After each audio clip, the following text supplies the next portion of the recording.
Iniziata male, proseguita peggio, conclusasi forse bene, ma comunque ancora con un gran punto interrogativo. È la cronaca di quella che sarebbe dovuta essere la giornata conclusiva nella querelle per la concessione dello stadio Tenni alla SD Treviso 2009. Sono le 11 quando il segretario Giorgio De Lazzari entra a Cassugana, in borsa i 95.000 euro da consegnare al sindaco per l'affitto del campo. Io per le 12 devo per forza depositare il campo di gioco.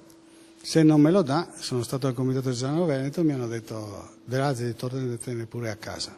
Il tempo stringe, ha inviato un fax ancora venerdì, ha telefonato De Lazzari, ma il sindaco non lo riceve e senza l'ok del comune per il campo il nuovo Treviso rischia di non poter giocare nemmeno in eccellenza. Allora vengo proprio a prendere in giro. La mattinata prosegue convulsa. De Lazzari, dirottato da una sede all'altra del municipio, non viene ricevuto da nessuno. Scade intanto il termine. Il segretario del Nuovo Treviso è furibondo, torna in banca a depositare i soldi. Le telefonate di fuoco si susseguono. Il sindaco intanto esce da Cassugana. Dicono che mancava solo la lettera del comune. I termini non sono mai stati rispettati, non so, scusa.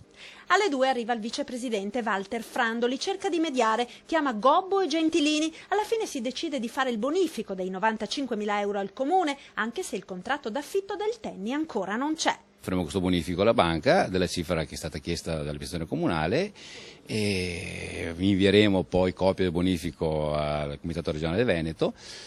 A conferma che abbiamo raggiunto l'accordo con l'amministrazione comunale. In seguito faremo la stipula del contrattino. Resta quindi ancora un dubbio da vedere se la ricevuta del bonifico fuori tempo massimo sarà accettata dalla federazione.